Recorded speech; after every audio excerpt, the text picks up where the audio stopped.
It started as a day like any other in the quiet, sun-drenched streets of Brentwood, Los Angeles.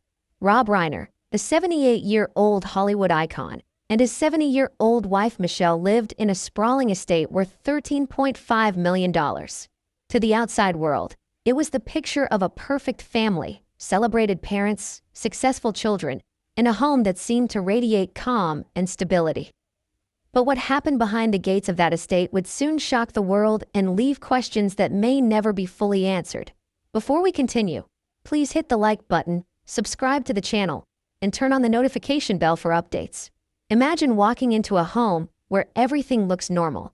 The laughter of family dinners, the familiar sounds of life humming softly in the background. And then, in one unspeakable moment, all of it is shattered. That is exactly what occurred on December 14th, when Rob and Michelle Reiner were found stabbed to death in their own home. The discovery was made by their daughter Romy, a moment that no child should ever have to endure. The horror, the disbelief, the immediate question that struck every single person who heard the news. How could this happen? Even more jarring was the person allegedly responsible. Nick Reiner, 32, the son of Rob and Michelle, who lived in the guest house on the estate, was arrested that very night. Within hours, he was charged with 2 counts of first-degree murder. For many, it was inconceivable. A loving son accused of taking the lives of the very people who raised him, who nurtured him, who stood by him through every triumph and setback. The world reacted with shock. Headlines splashed across newspapers, rolling news channels ran continuous coverage, and social media became a vortex of speculation, sympathy, and horror. But beyond the headlines, beyond the statistics and the cold facts, there was a story of a family in pain, a family trying to make sense of the unthinkable. Jake and Romy Reiner, Nick's siblings, issued a statement that was both a plea and an apology. Words cannot even begin to describe the unimaginable pain we are experiencing every moment of the day, they wrote. The horrific and devastating loss of our parents, Rob and Michelle Reiner, is something that no one should ever experience. They weren't just our parents, they were our best friends. The statement went on to express gratitude for the outpouring of support, yet asked the public for privacy and compassion.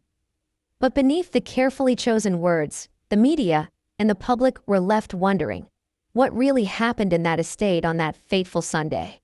Why did this tragedy unfold in a family that seemed so solid, so successful, so untouchable? Even before the police released their official statements, rumors swirled. Rolling Stone reported that Romy had found her parents' bodies, adding a layer of emotional devastation to an already incomprehensible crime. Nick was arrested at 9:15 p.m. local time, following an investigation by the Los Angeles Police Department, which concluded that he was responsible for the deaths of Rob and Michelle Reiner. Legal experts immediately began discussing the gravity of the charges. First-degree murder in Los Angeles County carries the maximum sentence of life without parole, and in extreme cases, could even lead to the death penalty. But while the legal ramifications were being dissected in courtrooms and newsrooms, the human story remained far more complex. What was it like for Jake and Romy, standing in a courtroom, seeing their brother charged with the murder of their parents? How do you reconcile love and horror in a single heartbeat? How does a family survive when the very person who should protect them is alleged to have caused the ultimate betrayal? Consider the psychology of a household where tragedy has struck from within. The Reiner estate was not just a home. It was a stage for a life filled with public recognition and private struggles. Rob Reiner, known for his iconic roles in film and his career as a director, had a family that seemed to balance fame with normalcy. Michelle, equally cherished and respected, shared in the life of her children, who were growing into their own identities under the spotlight of a Hollywood legacy. Yet no matter the wealth, the fame, or the appearances, no family is immune to darkness. The story of that day is more than a crime. It is a window into the fragility of human relationships, the unpredictability of emotion, and the way secrets and pressures can fester beneath the surface. Imagine the shock, the confusion, the unending questions that must have plagued the family from the moment the tragedy was discovered. The emotional weight on Jake and Romy was unimaginable. They were left to navigate the impossible. grieving parents while processing the reality that their brother had allegedly committed the unthinkable. This video will take you through every layer of this shocking tragedy. We will examine the day of the murders, the reactions of the family, the arrest, the courtroom apologies, and the reactions from the public. We will explore the possible motivations, the hidden dynamics within the Reiner family, and the chilling details revealed by the investigation. And throughout, we will ask the questions everyone is thinking but few dare to voice. How did this happen? Could it have been prevented?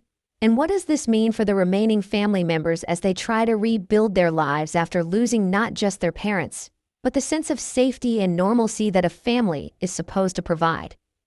As we unpack this story, you will hear about the statements released by Jake and Romy. You will understand the gravity of Nick Reiner's charges and the potential consequences he faces under California law. You will also witness how the world outside the estate reacted, friends, neighbors, and strangers alike, all trying to make sense of something that seems completely senseless. And yet, even as we lay out the facts, the investigation, and the public statements, there is an emotional truth that cannot be captured by headlines or legal terminology alone. This is the human side of a tragedy that has gripped Los Angeles and the world. A story of grief, betrayal, confusion, and the struggle to comprehend the incomprehensible. So ask yourself, when a family falls apart in the most extreme and tragic way, what do we see first? Do we see the crime, the suspect, the legal ramifications? Or do we see the people left behind, trying to process a loss that cannot be measured? In the case of the Reiner family, both realities exist simultaneously, and both demand our attention, our empathy, and our curiosity.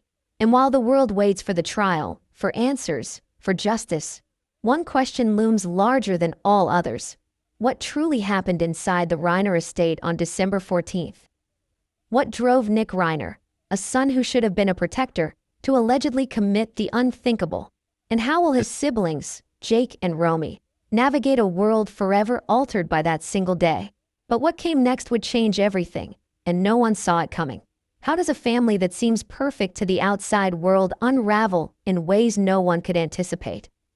How could a household admired for its glamour, charm, and apparent harmony become the site of one of the most shocking tragedies Los Angeles has ever witnessed? The Reiner family, with their sprawling Brentwood estate, wealth, and Hollywood pedigree, embodied everything many would consider the ideal life. But behind the gates, behind the manicured lawns and security cameras, a story was quietly brewing. A story that would explode into the headlines on December 14th. Rob Reiner, 78, was more than a Hollywood legend. He was a father, a husband, a public figure who had navigated fame and fortune with seeming grace. Known for directing iconic films and starring in beloved roles, Rob's career was a mosaic of artistry, determination, and charm. He and his wife Michelle, 70, built not just a life of comfort, but a life that projected warmth, love, and connection. To the world, they were the model of Hollywood stability. Successful, compassionate, engaged with their children, and active in their community. But as is often the case, appearances can be deceiving. The Brentwood estate was a fortress of luxury, set on $13.5 million worth of land, a symbol of both status and sanctuary. From the outside, it was pristine, perfectly landscaped gardens, expansive windows, a guest house where Nick Reiner, their youngest son, lived. The family's wealth afforded them comforts that most could only dream of, but with luxury came pressures that few outside the family could understand. The scrutiny of Hollywood life, the expectations of public perception, and the weight of legacy, all of it layered quietly onto the family dynamic. Nick Reiner, 32, the youngest of the Reiner children, lived in that guest house. For years, he was part of the family's narrative, part of their public image, yet increasingly isolated in ways only insiders could sense. What drove a son to allegedly commit the unthinkable? Was it desperation, mental strain, unresolved family tension, or a moment of complete breakdown? These questions would haunt investigators, journalists, and the Reiner family themselves for months and years to come. Jake and Romy Reiner, Nick's siblings, had watched their parents balance fame and family life. often acting as mediators or observers to the complex dynamics that can exist in households under the glare of public attention. Sibling relationships are rarely simple, but within the Reiner household, they carried the additional weight of legacy, expectation, and attention. Could the very environment that fostered success have also sown seeds of tension, misunderstanding, or resentment? On that fateful December day, the outward calm of the estate masked a tragedy no one saw coming. To neighbors, passers-by, and even friends, the Reiners lived a life that seemed flawless. But the layers of emotion, the undercurrents of family expectation, and the private struggles of individuals within the household were invisible to the public eye. Hollywood families, like all families, contain contradictions, loving parents, troubled children, moments of laughter, and shadows of tension. The Reiners were no different, though the horror that would unfold would thrust these contradictions into stark, painful relief. Public perception often simplifies complex realities. Rob and Michelle were seen as nurturing, successful, and deeply involved in their children's lives. Yet private lives, especially in families accustomed to fame, can harbor invisible strains. Nick, living in the guest house, may have seemed like an independent adult, but distance and privacy do not erase underlying issues. Were there warnings? Signs that something was amiss?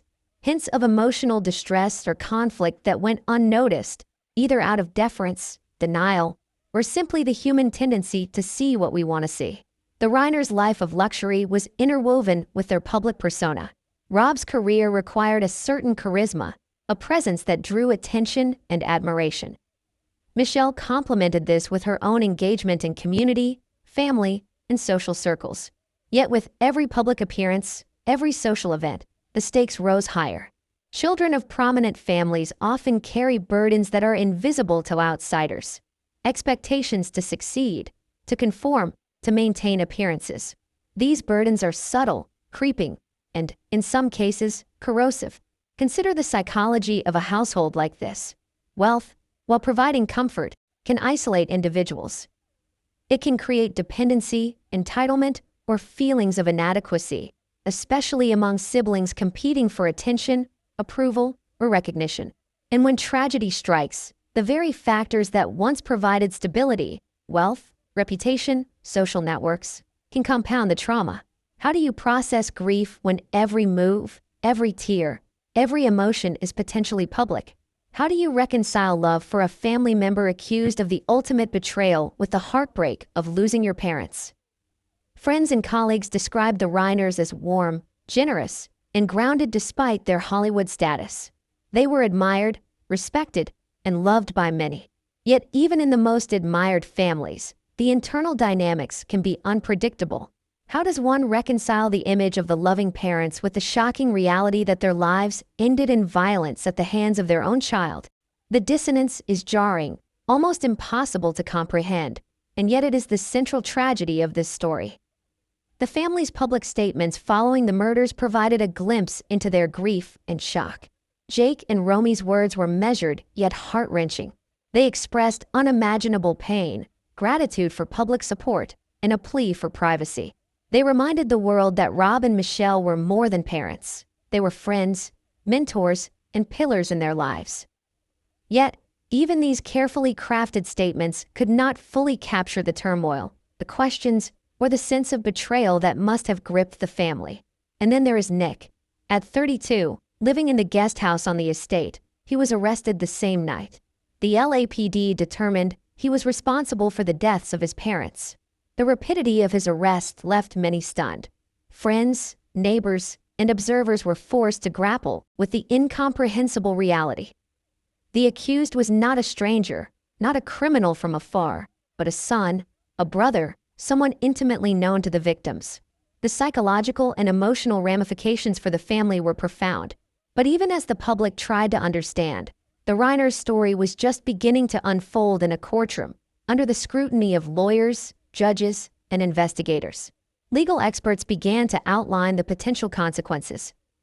First-degree murder charges in Los Angeles are among the most severe, carrying life imprisonment without parole or the possibility of the death penalty. Yet the human story, the heartbreak, the grief, the emotional turmoil, cannot be measured in years or sentences. As the investigation progressed, media outlets dug into the family's history, attempting to uncover motives, tensions, and secrets.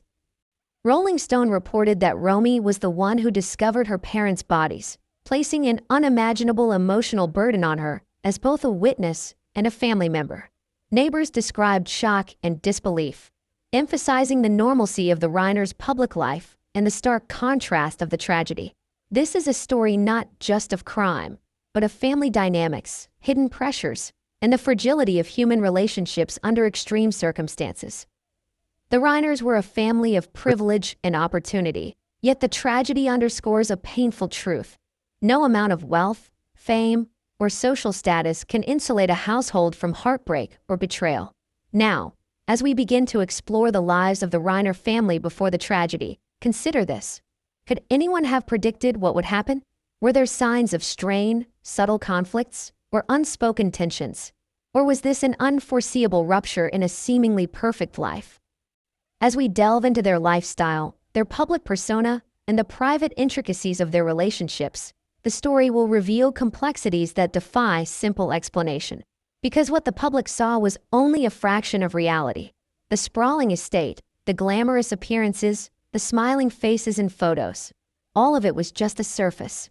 Beneath that, emotions ran deep, expectations weighed heavily, and pressures accumulated silently. The tragedy that erupted on December 14th was not just an act of violence. It was the convergence of circumstances, relationships, and perhaps unresolved pain that had lingered quietly for years. And yet, even as we examine the lifestyle, the luxury, and the public image, one question continues to loom. How does a son, a child of loving parents, allegedly become the perpetrator of such a horrifying act? The answer lies in the intricate web of family dynamics, personal struggles, and hidden histories that we will unravel in the chapters ahead. But what came next would reveal that the world's perception of the Reiners was only the beginning, and the reality inside the walls of that estate was far more shocking than anyone could have imagined.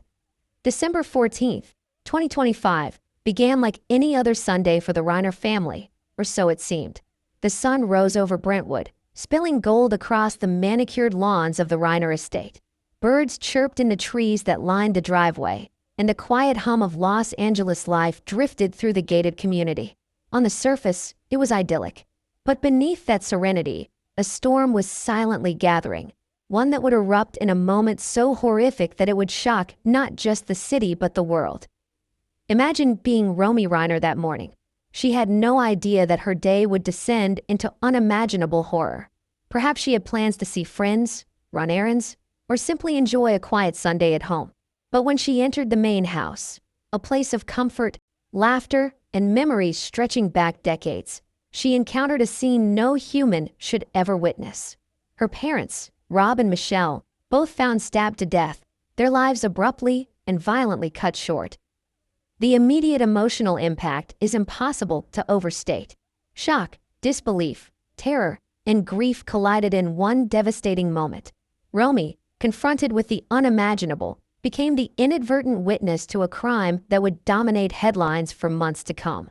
In her mind, the world as she knew it fractured in a single instant. There is no script for such a moment. No preparation can equip a person for the raw, visceral realization that the people who raised you, nurtured you, and loved you are gone, taken by someone you trust, someone you thought you knew. Within minutes, the quiet streets of Brentwood were transformed. Emergency responders arrived, lights flashing, sirens wailing. Police officers moved carefully through the estate, securing evidence, documenting the scene, and processing the grim reality that Rob and Michelle Reiner were victims of homicide. The house, which once echoed with laughter and familial warmth, was now the epicenter of a tragedy that would grip the nation. By 9:15 p.m., the investigation had led the Los Angeles Police Department to a shocking conclusion. Nick Reiner, the youngest son, living in the estate's guest house, was allegedly responsible for the deaths of his parents. The arrest was swift, the charges severe, 2 counts of first-degree murder. Friends, neighbors, and the media were stunned. How could someone so close, so intimately connected to the victims, commit an act of such unfathomable violence. The legal implications were immediate and severe. First-degree murder charges in Los Angeles County carry the potential for life imprisonment without the possibility of parole. In extreme cases, the death penalty remains an option. Defense attorney Alan Jackson confirmed representation for Nick, noting that as of that night, his client had not yet been medically cleared for transport to court. The wheels of justice had begun to turn, but the emotional machinery of grief, shock, and confusion had already been set in motion within the Reiner family. Jake and Romy, confronted with the reality of both the crime and their brother's arrest, issued a statement that captured their grief and sought privacy amidst the media storm. Words cannot even begin to describe the unimaginable pain we are experiencing every moment of the day. The horrific and devastating loss of our parents, Rob and Michelle Reiner, is something that no one should ever experience. They weren't just our parents, they were our best friends, the statement read.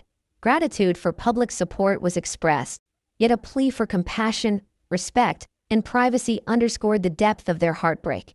The timeline of that day is chilling in its clarity. The morning passed unremarkably, the family engaging in the routines that are familiar to all households. Breakfast, conversation, small domestic chores. By afternoon, Romy would discover her parents, initiating a cascade of events that would transform the estate into a crime scene. The meticulous police work that followed documented every detail, every trace, every indication of struggle, creating a record that would form the foundation of the prosecution's case. But beyond the forensic evidence, beyond the legal ramifications, lies the human tragedy, the raw emotional truth of family devastation. Siblings were forced to confront not only the death of their parents, but the alleged actions of the brother they had grown up with, shared secrets with, and depended upon. The cognitive dissonance is overwhelming. How do you process love and horror simultaneously? How do you reconcile memory with reality, trust with betrayal? Consider the neighbors who witnessed the aftermath. For them, the Reiners were a model family, a couple of celebrities who lived quietly, kept to themselves, yet contributed to the community. Their shock mirrors that of the public, disbelief that someone could commit such violence, and incomprehension that it happened behind the closed gates of a home that projected stability and success. This is also the story of human psychology under extreme circumstances.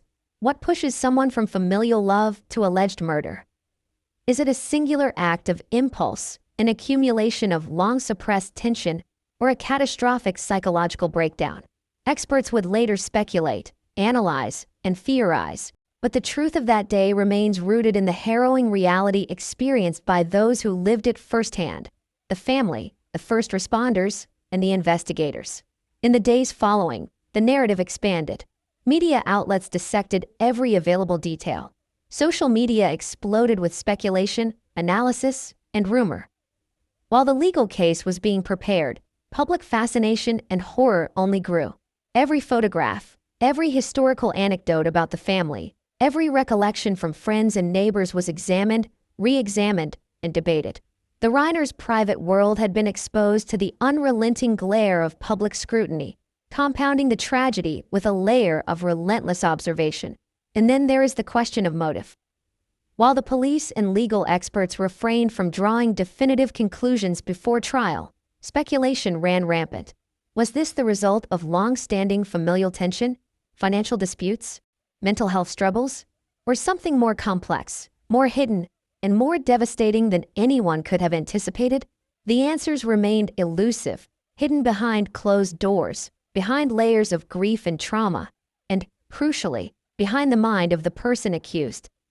For Romy and Jake, navigating life in the aftermath of that day required a strength and resilience that few could fathom. Their statement to the public was not just an expression of grief, but a shield, a plea for understanding, and a subtle acknowledgement of the impossible position they found themselves in, mourning parents while grappling with the alleged actions of their sibling. The dichotomy of love and betrayal, of grief and accusation, would define the months and years ahead for the surviving members of the Reiner family. This day, December 14th, was not just the end of lives, but the rupture of a family's narrative. The Reiners' story, once one of success, charm, and celebrity grace had transformed into a cautionary tale of tragedy, mystery, and human vulnerability. Each moment, each decision, each interaction leading up to that day would later be scrutinized for signs, clues, or missed warnings. And yet, the most shocking elements of that day were not immediately apparent. Beyond the arrest, beyond the investigation, there were whispers, subtle inconsistencies, and hints of stories that would emerge only with time. What happened inside the walls of the Reiner estate during those final hours? What conversations, what emotions, what decisions preceded the unthinkable? These questions would haunt investigators, the media, and the surviving family alike. Even now, when recounting the timeline, the sheer scale of the emotional devastation is difficult to articulate. Imagine the mixture of grief, shock, disbelief, and fear experienced by Romy at the moment of discovery. Imagine Jake trying to reconcile his love for his brother with the reality of the charges. Imagine neighbors, friends, and the public all grappling with the horrifying contradiction between appearance and reality. But the story doesn't end with discovery and arrest. Every detail, every decision, and every revelation that would come next, courtroom statements, public apologies, and shocking evidence, would deepen the narrative and challenge perceptions of what truly happened that day. The surface-level understanding of a family tragedy would evolve into a complex tapestry of grief, betrayal, legal battles, and public scrutiny. And as investigators began piecing together the events of December 14th, the truth behind the Reiners' final hours remained clouded, concealed by grief, secrecy, and the enormity of the crime. The events of that day would resonate far beyond the Brentwood estate, leaving scars that the family and the world would carry for years to come. But what came next would take the public, the investigators, and the Reiner family even deeper into a story of heartbreak, courtroom drama, and revelations that would shock everyone, and no one saw it coming. Who is Nick Reiner, the son at the center of one of the most shocking tragedies in recent Hollywood history? How does a young man, raised in privilege, love, and opportunity, allegedly become the perpetrator of a crime so horrific that it shook not only his family, but the entire city of Los Angeles? These are the questions that would dominate headlines, dominate social media feeds, and haunt every conversation about the Reiners in the days and weeks that followed. Nick Reiner, 32, lived in the guest house of the Brentwood estate, a separate but nearby dwelling that allowed him some independence while keeping him close to the family he grew up with. On the surface, he was part of the family's narrative, the youngest son of Rob and Michelle, a member of a well-known Hollywood household. Friends described him as polite, reserved, sometimes quietly intense, but outwardly unremarkable in his demeanor. To neighbors, he was simply the young man who lived in the guest house, occasionally seen walking the dog or leaving for errands. Yet, as is often the case in families, what the world sees is only part of the story. Behind closed doors, families carry complexities, unspoken tensions, subtle rivalries, moments of resentment, and personal struggles that remain invisible to outsiders. Nick was no exception. While the public knew him as Rob and Michelle's son, his private life was largely unknown, shielded by the family's wealth and status, and by the boundaries of privacy that the Reiners naturally maintained. What drove Nick to the alleged act that would destroy the lives of everyone in his orbit?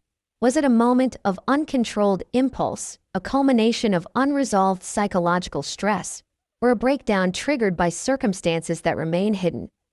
Experts would later suggest a variety of possibilities: mental health struggles, family dynamics, and the pressures of living under the gaze of a prominent household. Each of these factors could have played a role, but the full picture, as it always does in tragedies of this magnitude, is more complicated than any single explanation. Nick's living situation in the guest house is also a key detail. Though it provided a measure of autonomy, it placed him in immediate proximity to his parents, his siblings, and the center of family life. He could observe and participate, yet remain somewhat separated, a delicate balance that sometimes breeds tension. Close enough to feel expectations, distant enough to feel isolation, the environment may have inadvertently created pressures that few outside the family could have imagined. From a psychological perspective, Familial isolation and distance combined with high expectations can amplify stress and internal conflict. Nick's alleged actions were, in that sense, the manifestation of forces both internal and external, personal struggles, family dynamics, and perhaps unseen triggers converging at a catastrophic moment. But even with these possible explanations, the alleged act remains unfathomable. How can someone reconcile the love of a family with the violence directed against that family? The question is as much philosophical as it is psychological, and it would shadow every investigation, statement, and courtroom proceeding that followed. Nick's arrest at 9:15 p.m. on the evening of December 14th stunned everyone involved. Law enforcement had determined that the Reiners were victims of homicide, and that Nick was responsible. The speed of the arrest left many questioning the circumstances. How quickly had evidence pointed to him, and what exactly had investigators discovered that led to this conclusion? The answers, while partially detailed in police reports, remain layered with the secrecy inherent in ongoing investigations. Defense attorney Alan Jackson stepped forward to represent Nick. At the time of his initial detention, Jackson confirmed that Nick had not yet been medically cleared to appear in court. These details, seemingly procedural, hinted at underlying complexities: Nick's physical and psychological condition, the stress of arrest, and the challenges of preparing a defense under extreme scrutiny. For the public, this was only another layer of intrigue, questions of guilt, motive, and circumstance swirling in every headline and online forum. The public image of Nick contrasted sharply with the image of his parents. Rob and Michelle were figures of public affection, known for warmth, generosity, and their contributions to Hollywood and beyond. Nick, by contrast, existed in the periphery of that narrative.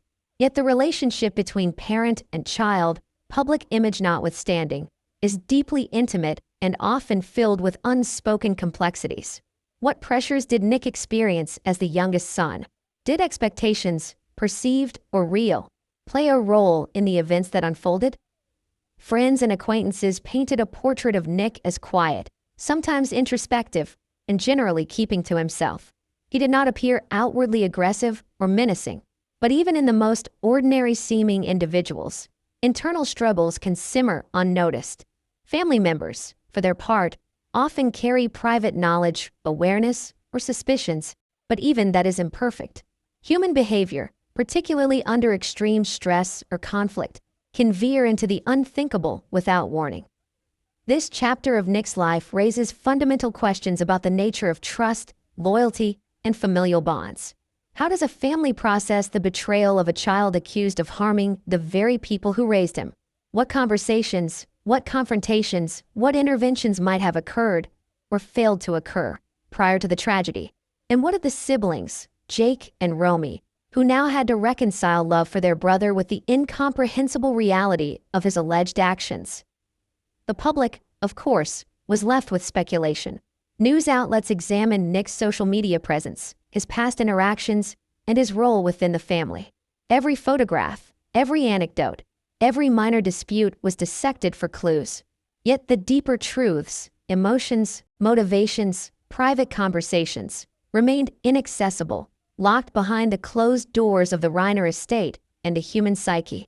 Nick's alleged crime also challenges assumptions about privilege, upbringing, and opportunity. Many would assume that a child raised in wealth, love, and opportunity would be insulated from destructive behaviors. But tragedy often undermines such assumptions. Privilege does not prevent despair, mental distress, or catastrophic actions. In fact, it can sometimes mask underlying issues, as the resources and comforts available may obscure the warning signs of internal struggle. And then there is the question of motive. Investigators would later explore possible explanations: conflict, mental health, isolation, or other pressures. But as of the initial reports, nothing had been publicly confirmed. The ambiguity only heightened the horror. A son accused of killing his parents is incomprehensible enough, but when the reasons remain unclear, the mind searches desperately for understanding, often failing to find any that satisfies. Nick Reiner, the son accused, became not just a legal subject, but a symbol of the complexity of familial tragedy. He embodied the tension between love and fear, familiarity and betrayal, and private struggle versus public scrutiny. Every detail of his life, every choice and interaction leading up to December 14th, became a point of examination, a potential clue, a thread in a tapestry too tangled and painful to fully unravel. For the Reiner family, this meant navigating grief and betrayal simultaneously. Jake and Romy faced the impossible, mourning parents while grappling with the reality of a brother accused of violence. Every public appearance, every statement, every action carried weight, judgment, and interpretation. They were not just family. They were symbols of the ongoing human drama that unfolded in courtrooms, newsrooms, and living rooms across the nation. And yet, for all the speculation, for all the headlines, the emotional heart of the story remained private. The Reiners were coping with a grief so profound it defies language. Nick's alleged actions were a rupture, an event that would redefine their understanding of family, trust, and safety. The public could see the arrests, the statements, the legal filings, but the moments of quiet anguish, the private sorrow, the questions whispered in the darkness, remained theirs alone. But as the investigation progressed, as legal teams prepared, and as the courtroom became the stage for a confrontation between law, family, and public scrutiny, the story of Nick Reiner would unfold in ways more shocking than anyone could anticipate.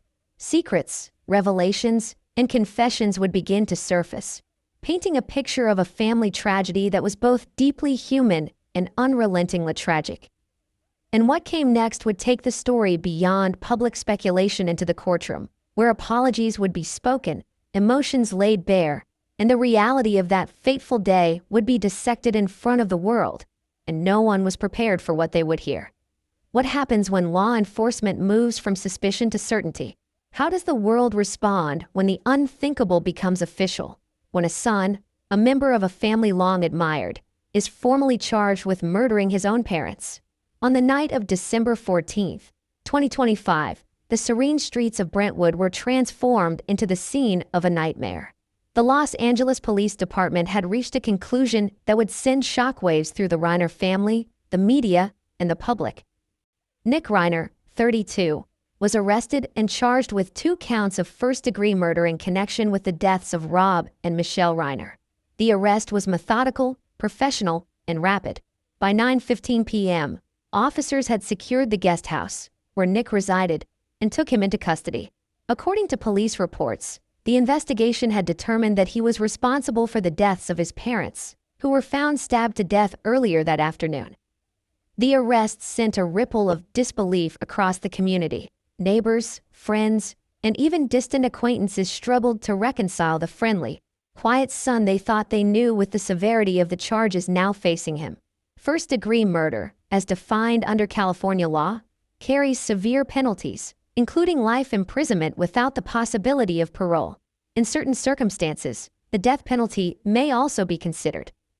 The weight of these charges reflects the gravity of the allegations and the meticulous nature of the LAPD's investigation. Arresting someone so closely related to the victims, especially under such intimate circumstances, is both a legal and emotional complexity.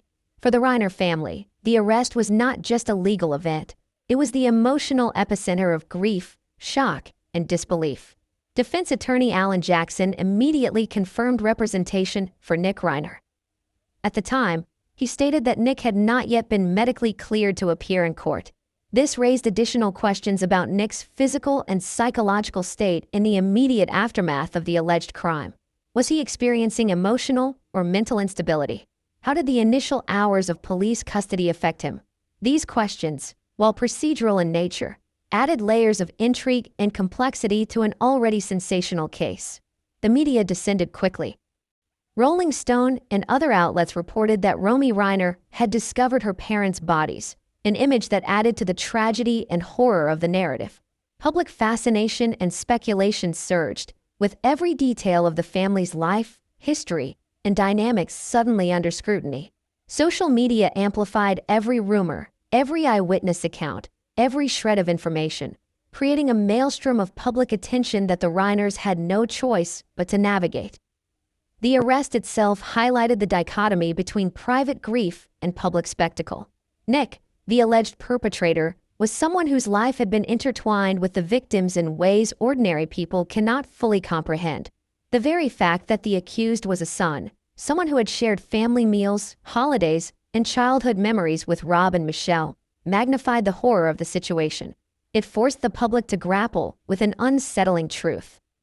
Sometimes, violence comes not from strangers, but from those we love most. Legal experts weighed in almost immediately. First-degree murder charges require premeditation, an intentional plan to commit the act. This suggested, at least on a legal level, that investigators believed Nick's actions were deliberate. The complexity of proving motive, intent, and capacity in court is immense, and Nick's legal team faced the daunting task of navigating both procedural law and public perception. Every statement, every filing, every courtroom appearance would be dissected by media outlets, experts, and a public hungry for understanding. For the family, the arrest was devastating but also complicated. Jake and Romy Reiner, already grappling with the shock of their parents' deaths, now faced the additional burden of processing the fact that their brother was accused of committing the unthinkable. Their grief was not singular. It was layered with confusion, fear, and an overwhelming sense of betrayal. Publicly, they sought to express sorrow, gratitude, and a plea for privacy, but privately, their emotions were likely chaotic, raw, and unrelenting. Neighbors and community members also struggled with the enormity of the situation. The Reiner estate had been a symbol of stability and comfort in Brentwood, a family home that blended wealth with the semblance of normalcy. The arrest of Nick Reiner shattered that image instantly.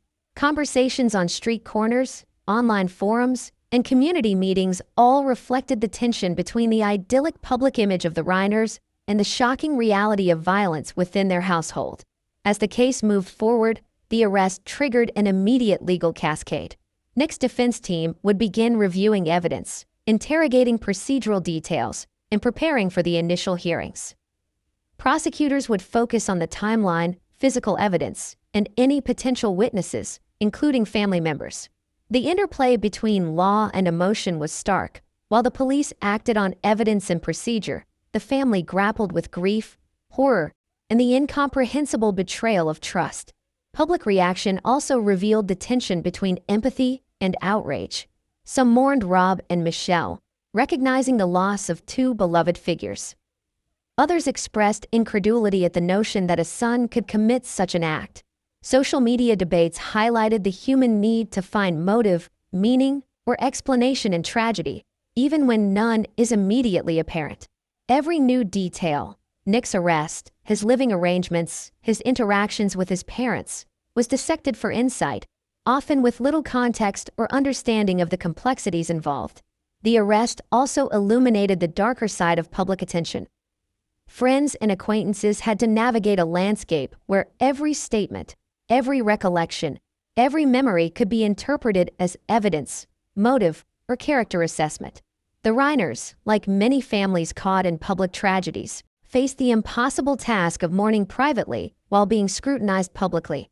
The emotional toll of such exposure is incalculable. Investigators, meanwhile, focused on reconstructing the events leading to the murders. Every detail mattered. Where Nick had been, what interactions had occurred, what triggers or confrontations might have preceded the act. Forensic evidence, timelines, and witness statements would form the backbone of the case. Yet, while the physical evidence could be cataloged and analyzed, the human motivations, the psychological state, and the relational dynamics were far more elusive. Legal analysts noted that the case had all the hallmarks of a high-profile familial tragedy. Wealth, prominence, public fascination, and an apparent absence of motive accessible to outsiders. In such cases, courtroom strategy becomes critical, as both prosecution and defense must navigate not only facts but also public perception, media scrutiny, and the emotional weight of the narrative. Every filing, every statement, every appearance can influence how the case is viewed, even before any verdict is reached. For the Reiner family, the arrest of Nick was not just a legal milestone. It was a moment that crystallized grief, betrayal, and uncertainty.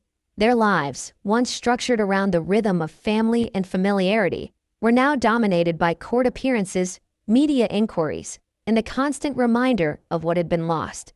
Every decision, every emotion, and every interaction carried the weight of tragedy. And yet, even with the arrest complete and charges filed, the story was far from over. The courtroom, where Nick would eventually appear, would become a stage for emotions, apologies, and revelations that could reshape public understanding. Witnesses, statements, and confessions had the potential to shock and unsettle in ways no headline could anticipate. The arrest was merely the beginning, a prelude to a courtroom drama that would test the boundaries of family, law, and morality. But what came next would pull the Reiners even deeper into the public eye, forcing Jake and Romy to speak, to apologize, and to confront the unimaginable truth of what happened inside their family home. And no one saw the full extent of it coming. What do you say when the world expects words for the unimaginable? How do you speak after losing not just your parents, but the sense of safety, love, and normalcy that comes with family, especially when the person responsible may be your own brother? For Jake and Romy Reiner, December 15th brought not just grief, but the crushing weight of public scrutiny, legal chaos, and the almost impossible task of explaining the unexplainable. In the courtroom, they faced cameras, reporters, and the heavy eyes of a public desperate for answers. Every statement, every word, carried consequences, not just for the perception of their family, but for the legal case of Nick Reiner. And yet, the siblings approached the podium with something far rarer than anger or defensiveness: measured sorrow, raw grief, and a plea for humanity. Words cannot even begin to describe the unimaginable pain we are experiencing every moment of the day. Their statement began, voice cracking, pauses heavy with emotion. The horrific and devastating loss of our parents, Rob and Michelle Reiner, is something that no one should ever experience. They weren't just our parents. They were our best friends. In that simple declaration, the magnitude of their loss was palpable. Every syllable carried the weight of a lifetime of love, now ruptured by violence. The courtroom, normally a sterile place of law and procedure, became a theater of raw emotion. Jake and Romy's apology, while addressed to the public and media, also carried layers of unspoken meaning. Was it a message to Nick, their brother?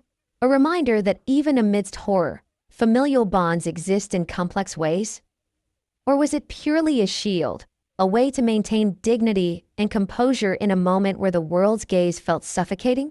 The answers were as layered as the grief itself. They continued, expressing gratitude for the support and condolences they had received. We are grateful for the outpouring of condolences, kindness, and support we have received not only from family and friends, but people from all walks of life, the statement read. Their words sought to reclaim some measure of privacy, a buffer from the relentless scrutiny of media and public speculation. They asked, gently yet firmly, for compassion, understanding, and humanity in the face of a tragedy that defied comprehension. Yet beneath the careful phrasing lay a subtext of incredulity and betrayal. How does one reconcile love for a sibling with the horror of their alleged actions? How do you process grief for parents while simultaneously trying to comprehend the depths of familial disruption? These are questions without easy answers, questions that Jake and Romy would have to navigate every day moving forward. Public reaction to their statement was immediate and intense. Some praised their composure and humanity, recognizing the difficulty of speaking in such circumstances. Others fixated on every nuance, tone, word choice, pauses, and implied meaning. In the age of social media, a simple courtroom apology becomes fodder for debate, conjecture, and speculation. The siblings' words, meant as a plea for privacy, inadvertently intensified the public spotlight. Emotionally, the courtroom was a crucible. Jake and Romy, while appearing composed, were processing layers of trauma that few could fully grasp. They were not just siblings. They were witnesses, messengers, and surviving family members caught in the impossible position of loving someone accused of an unthinkable act. Their words, carefully selected, were a balancing act, honoring their parents' memory, expressing their grief, and navigating the delicate reality of a brother accused of murder. Consider the moment before they spoke. The air heavy, the courtroom silent. Cameras angled, reporters poised, microphones capturing every breath. The emotional tension was palpable, a mix of grief, dread, and anticipation. How do you deliver a message that must resonate with both the public and your own family, under circumstances that defy logic or comprehension? Jake and Romy found their words, but the emotional weight lingered in the room, silent yet suffocating. Their statement also highlighted the paradox of grief in a public family. The Reiners were not ordinary citizens. They were a prominent household, known to many. Grieving in private was impossible.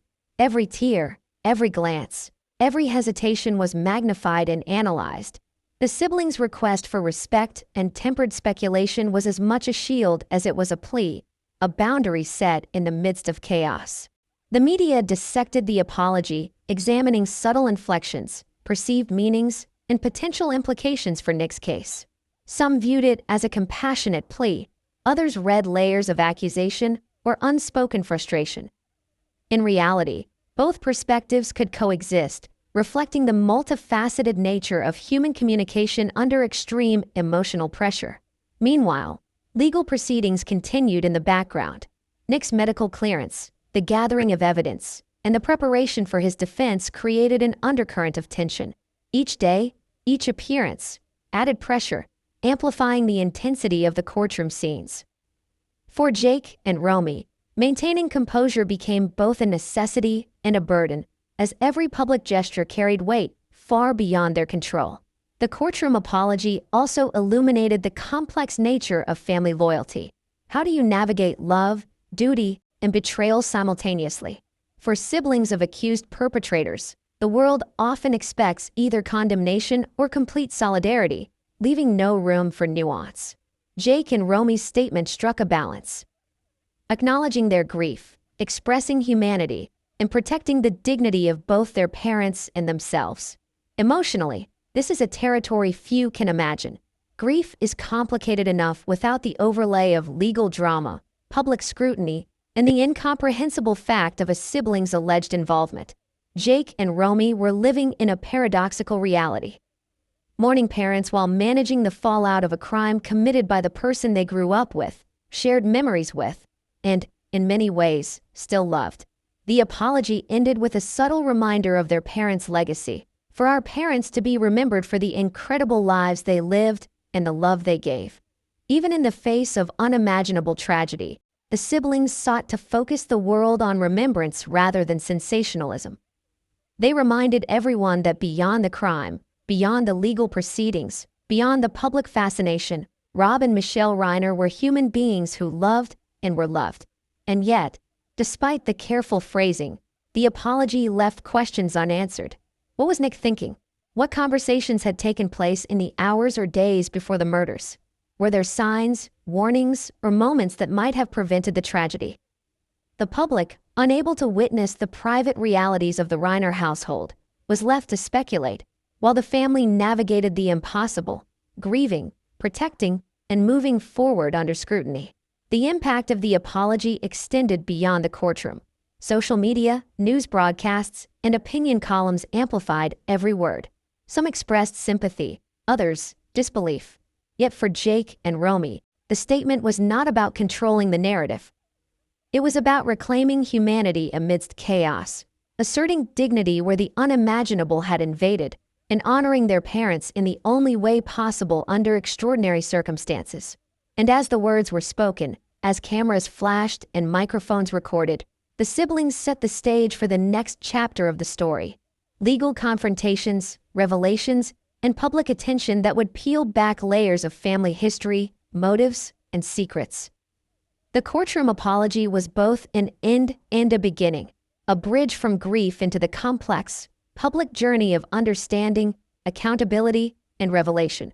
But what came next would take the Reiners deeper into a world where family, law, and media collided, revealing truths and conflicts that no one could have predicted, and no one would ever forget. What makes a family tick? And what happens when the very bonds meant to protect and nurture become a source of tension, misunderstanding, and even tragedy? For the Reiners, the answer is complex, layered, and painfully human. Beneath the polished veneer of Hollywood success, wealth, and public admiration, there were subtle dynamics at play. Dynamics that, while invisible to the world, shape relationships, emotions, and ultimately the path that led to December 14th. Family, at its core, is complicated. Siblings compete for attention, parents juggle expectations, and even the most loving households harbor unspoken grievances. In the Reiner family, Jake and Romy were older, established in their own routines, and carrying their own perceptions of responsibility. Nick, the youngest, had always lived in close proximity, but with a measure of independence in the guest house. That separation, though subtle, created its own unique set of pressures. Independence does not equate to freedom from expectation, and proximity does not guarantee intimacy. Observers might assume that a family of such prominence and means would have safeguards, therapists, mediators, or interventions, but even in wealthy households, hidden tensions can fester unnoticed. The Reiners' public image projected warmth, love, and stability, but human relationships are rarely so simple. Behind the smiles, dinners, and social appearances were layers of complexity. Unspoken rivalries, generational expectations, and subtle resentments that only the family could perceive. Consider sibling dynamics. Jake and Romy, older and perhaps more attuned to parental expectations, may have developed coping strategies, a sense of responsibility, or even resentment over how attention and affection were distributed. Nick, younger and living in the guest house, may have felt isolated or scrutinized in ways outsiders could never understand. These are not excuses for tragedy, but they offer context for understanding the intricate web of human emotion within the Reiner household. Mental health, too, cannot be ignored.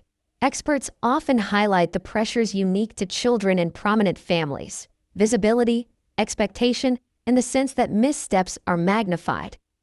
Nick's behavior in the days leading up to December 14th remains a subject of investigation and speculation, but it is reasonable to assume that, like many families, internal struggles went unseen until it was too late. Grief, guilt, resentment, or psychological distress are not always visible, and in high-functioning families, they can be particularly well hidden. Financial dynamics, though often overlooked in public narratives, can also shape family tension. The Reiners' estate, valued at $13.5 million, provided comfort but also a backdrop of implicit expectations. Money, inheritance, and perceived entitlement can subtly influence relationships, creating friction, misunderstandings, or unspoken competition. While there is no public evidence that finances played a direct role in the tragedy, family wealth inevitably affects interactions, responsibilities, and pressures. The public often perceives families in binaries: happy or unhappy, harmonious or dysfunctional. But the reality of the Reiners, like most families, existed in shades of gray.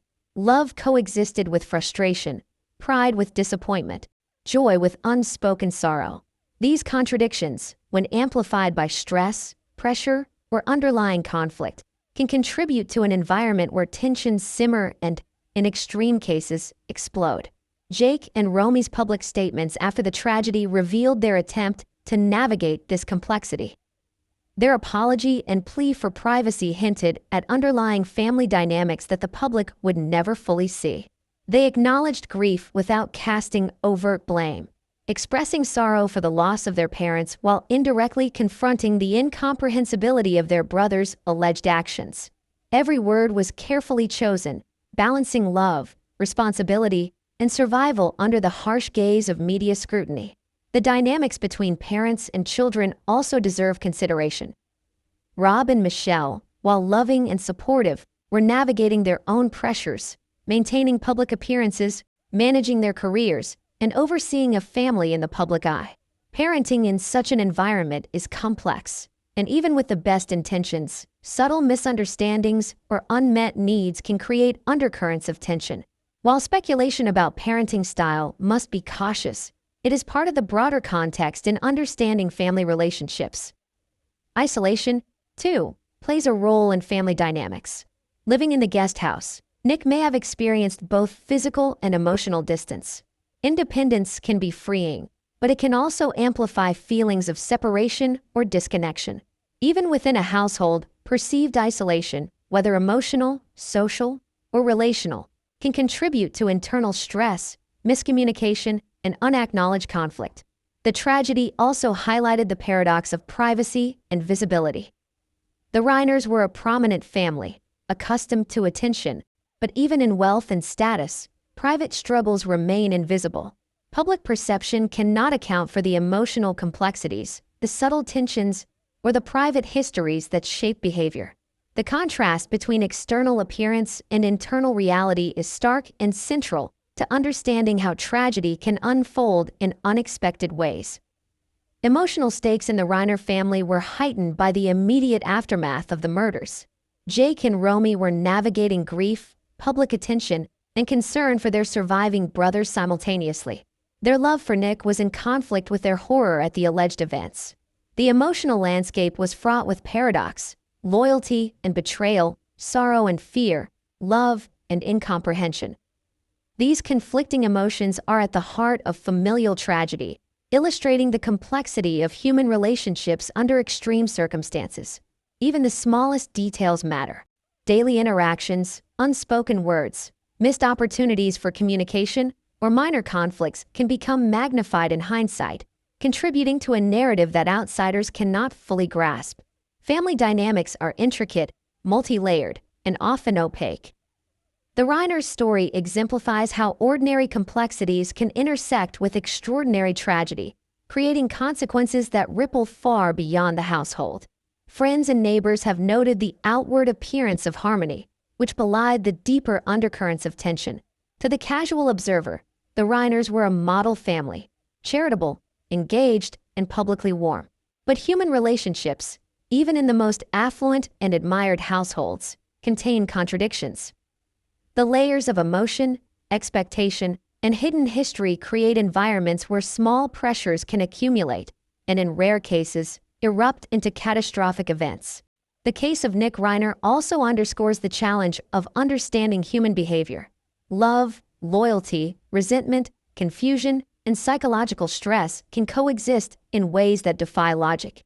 A sibling can be beloved and simultaneously capable of unthinkable acts. A household can be filled with laughter and yet harbor invisible tension. These contradictions are central to the tragedy of the Reiners. As investigators pieced together events, as legal teams prepared, and as the media analyzed every facet of the story, the deeper truth remained. Family dynamics are rarely simple, and tragedy often emerges from the very complexities that make families human. The Reiners' story is a case study in love, expectation, secrecy, and the unpredictable consequences of relationships under stress. But what came next would take the investigation further into the estate, uncovering chilling details that exposed not just the physical crime, but the emotional fractures within the family, fractures that no one outside the Reiner household could have anticipated and no one could have prepared for.